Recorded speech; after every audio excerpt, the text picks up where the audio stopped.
যে তুই আবারও যখন বহু রূপ দর্শন করবি তবেই তোর এই রূপটা সারবি। এক পাশে দাঁড়িয়েছিল বাসুদেব ঘোষ, পদকর্তা বাসুদেব ঘোষ, যে লীলার সাধন করেছে, যিনি গোষ্ঠ লীলা দেখেছে, যিনি রাসলীলা দর্শন করেছে, যে বাসুদেব ঘোষ নিজ হাতেই সেই লীলা বর্ণনা করেছে। ওই বাসুদেব ঘোষ বলছে, ও তো ধনী, তোমরা তো এমন কথা বলছো, আর ঘোড়াকে ভালোবেসে আমি পুরুষ ভক্ত, তাতেই আমার প্রাণ যেন যাই যাই যাই যাই অবস্থা। তাহলে এক ঘোড়াকে ভালোবেসে আমার এমন অবস্থা, তাহলে তোমাদের কি অবস্থা হবে বলো? আপনারা জানেন আমাদের ভারতের মেদিনীপুরের ভক্ত কবি বাসুদেব ঘোষ, যিনি লীলা কীর্তন, আমাদের কিছু কিছু লীলা যেমন গোষ্ঠ লীলা, রাসলীলা দেখবেন আমরা বলি না, বাসুদেব ঘোষে কহে মনের হরিষে রাসলীলা গোচর করিলা প্রকাশে, মানে রাসলীলাটি বাসুদেব ঘোষ নিজ নয়ন দিয়ে দর্শন করেছে এবং কবি হয়ে লিখেছে, এমন একটা ভক্ত। তাহলে এই ভক্তদের কৃপা না হলে কখনো কি ভগবানের কৃপা পাওয়া যায় বলো? তাই আজকে বাসুদেবের ভাষার কথা আজকে বলছি। এবার আমরা সবাই যাবো মধুময় বৃন্দাবন ধাম, সবাই যাবো বৃন্দাবন ধাম। বৃন্দাবনের ধামে গিয়ে রাধারানী কৃষ্ণ রূপ দর্শন করে রাধারানী যে বিরাগের উপর উদয় হয়েছে সেটা আমরা দর্শন করবো। সেই গুরু নিতাই আপনারা সবাই বৃন্দাবন যাবেন তো?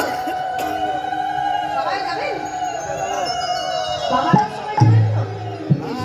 তাহলে 16 কালীর লীলায় আজকে প্রথমে প্রভাতে যে লীলাটি শুরু হয়েছে, যে লীলার নাম হচ্ছে রাধারানীর পূর্বরাগ লীলা, এরপরে হবে কৃষ্ণের পূর্বরাগ লীলা। এই যে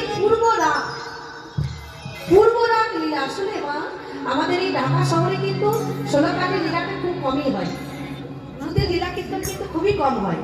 এই নওগাঁ, বগুড়া, দিনাজপুর, নীলফামারী এইগুলো দিকে কিন্তু 2 দিন করে কীর্তনটা হয়, কিন্তু ঢাকাতে খুব কম হয়। এই বছর প্রথম আমি এখানে দেখলাম।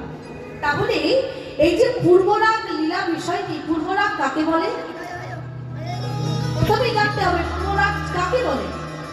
পূর্বরাগ কাকে বলে? যে একজন প্রেমিক বা একজন প্রেমিকা প্রেমিককে একবার দেখেছে আর তাকে দর্শন করতে পারেনি, এই যে আবারও যে দেখার একটা অনুভূতি, আবারও তাকে দেখবো, আবারও তাকে দর্শন করব, এই যে হৃদয়ে যে অনুভূতি, অনুভূতির নাম হচ্ছে পূর্বরাগ। তাহলে এই পূর্বরাগ কিন্তু শুধু রাধা কৃষ্ণের হয়নি বাবা, এই পূর্বরাগ কিন্তু আমাদের ভক্তদেরও হচ্ছে। কেন? কারণ আমরা যে ওই মাতৃগর্ভে যখন আমরা গোবিন্দকে দর্শন করেছিলাম, তারপরে কিন্তু আর আমরা গোবিন্দকে দেখি না। আমরা যদি বলে থাকি যে আমরা কেউ কৃষ্ণ দর্শন করি নাই, ভুল। আমরা সবাই কৃষ্ণ দর্শন করেছি যেদিন মাতৃগর্ভে ছিলাম। যেদিন মাতৃগর্ভে ছিলাম সেদিন গোবিন্দ প্রতিদিন এসে আমাদেরকে দর্শন দিয়ে গেছে। আপনাদের এই তত্ত্ব জানা দরকার। প্রত্যেকটি কীর্তনে আমরা বলি ভক্তের চরণ ধরো, ভক্তের চরণ ধরো, ভক্তের চরণ ধরো। কেন?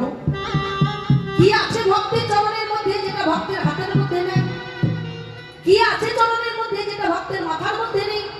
কি আছে চরণের মধ্যে যেটা পেটের মধ্যে নেই? চরণের মধ্যে এমন কিছু আছে যেটা অন্য কোনো দেহেতে নেই। কেন? কি আছে চরণে? কারণ যেদিন একটা মায়ের গর্ভে সন্তান থাকে, মা গর্ভে সন্তান থাকাকালীন মাকে সাথ দিতে হয় 7 মাসে। আপনাদের এই গ্রামে নিয়ম আছে 7 মাসে সাথ দেয়? বেশ, এই 7 মাসে যখন সাথ দেওয়া হয় আরো নিয়ম আছে। 5 মাসে মাকে পঞ্চামৃত খাইয়ে মায়ের গর্ভটাকে শুদ্ধ করে নিতে হয়। কারণ মাতৃগর্ভ যদি শুদ্ধ না হয় তাহলে ভগবান আসবে কি করে? এবার মাতৃগর্ভ শুদ্ধ হয়ে গেল, 7 মাসের বেলায় প্রত্যেকটি মায়ের গর্ভে ভগবান এলো। যেই না ভগবান গর্ভে এলো, গর্ভের শিশুটি হাত জোড় করে বলছে, দয়াময় তুমি তো এসেছো গর্ভের মধ্যে, কিন্তু তোমাকে যে বসতে দেব, বসার জায়গাটুকু আমার কাছে নাই। কারণ এই মাতৃগর্ভটা তো জলে জলাময় পরিপূর্ণ, মাতৃগর্ভটা বড় ছোট, তোমাকে বসতে দেবো এমন জায়গা নাই। কিন্তু দয়াময় তুমি যখন এসেছো একটা তো উপায় করতে হবে।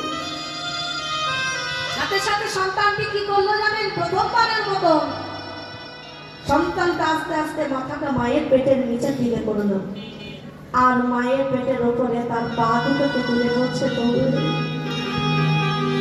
বসতে যদি হয় প্রভু তার কৃপা করে একটু আমার চরণে এসে বসো। কারণ আর তো জায়গা নেই, না আছে সোনার সিংহাসন, না আছে রূপার সিংহাসন। কৃপা করে আমার চরণে এসে বসুন। যেই না ভক্ত চরণটাকে তুলে দিল, ভগবান মনে মনে চিন্তা করছে, আহারে ভক্ত তো চরণ তুলে দিয়েছে, কিন্তু আমি যদি ভক্তের চরণে বসি আর যদি ভক্তের চরণে আঘাত হয়, তাহলে আমি এমন কিছু করবো না যাতে ভক্ত কষ্ট পায়। সঙ্গে সঙ্গে ভগবান পদ্ম ফুলের থেকে পাপড়ি এনে ওই ভক্তের চরণ তলে বিছিয়ে দিল। এবার সেই চরণের উপর বসেছে ভগবান, ভক্তের চরণের উপরে ভগবান বসলো, আর ভক্তকে বলছো, রে ভক্ত তুই ভালো আছিস বাবা, তুই সুখে আছিস বাবা? গর্ভের শিশু বলছে, দয়াময় কি করেই বা সুখে থাকবো, কি করেই বা ভালো থাকবো? মাতৃগর্ভটা বড় অন্ধকার, মাতৃগর্ভটা জলে জলাময়। আমি যে ভালো থাকি না প্রভু, কিন্তু আজকে ভালো আছি কেন জানো?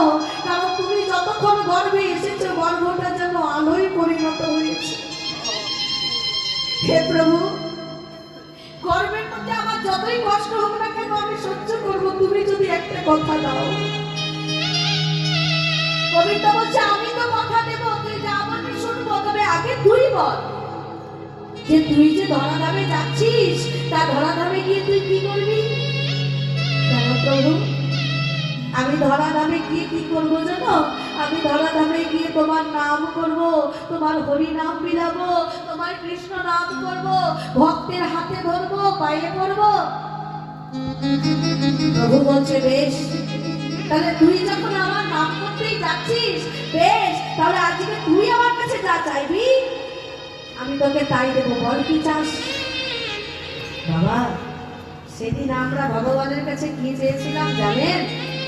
সেদিন আমরা গোবিন্দকে বলেছিলাম, হে গোবিন্দ, আমার বেশি কিছু চাই না, তোমার কাছে আমার একটাই মিনতি, যে যতদিন আজ থেকে আমি মায়ের গর্ভে থাকবো ততদিন তুমি কৃপা করে একবার করে এসে আমাকে দর্শন দিয়েছো, তুমি একবার করে এসে আমাকে দেখা দিয়ে যেও, কারণ তোমাকে দর্শন করে আমার ভেতরে সবকিছু, সব দুঃখ কষ্ট জ্বালা যন্ত্রণা সব দূরে সরে গেছে। ভগবান বলল, তথাস্তু, তুই যতদিন গর্ভে থাকবি ততদিন তোকে আমি দর্শন দেব।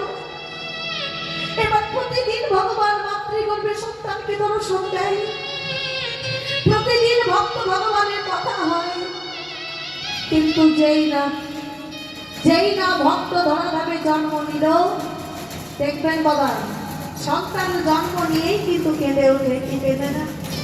এমনকি কোনো ছেলে মেয়ে দেখেছেন যে জন্ম নিয়ে আসছে? তাহলে প্রত্যেকটি সন্তান জন্ম নিয়ে কাঁদে কেন? কারণ এতদিন গর্ভে যে ভগবানকে দেখেছে, সেই ভগবানকে এখন এই আলোতে দেখতে পাচ্ছে, আর তার জন্য ভক্ত কাঁদছে। ও ভগবান, তুমি তো আমাকে কথা দিয়েছিলে যতদিন গর্ভে থাকবো ততদিন তোমার বদন দেখবো। গর্ভটা অন্ধকার ছিল বটে, তবে গর্ভের মধ্যে তুমি ছিলে। আজ জগতে এত আলো আছে, কিন্তু আজকে তুমি নাই প্রভু। আজ জগতে আলো আছে, কিন্তু আলোতে তুমি নাই।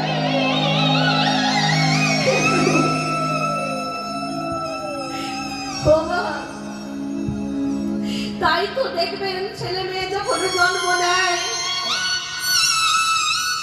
দেখবেন ছেলে মেয়ে চরণ তলাটা, দেখবেন চরণটা জন্ম নেওয়ার পর বাচ্চাটা পায়ে তলাটা দেখবেন গোলাপি গোলাপি থাকে, টকটকে লাল বর্ণ থাকে। কেন? কারণ ওই যে ভগবান পদ্ম ফুলের পাপড়ি ছড়িয়ে দিয়েছিল, ওই আভাটা এখনো থেকে গেছে। তাই বলছে, ভক্তের চরণে গোবিন্দ এসে বসেছে, তার মানে তুমি যদি ভক্তের চরণ ধরতে পারো তাহলে গোবিন্দ চরণ ধরা হয়ে যাবে।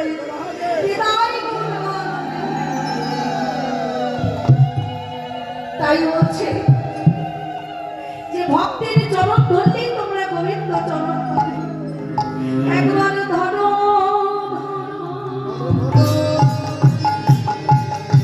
ভক্তের চরণ ধরো,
কৃপা পাবে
ভক্তের চরণে ভগবানের বাস।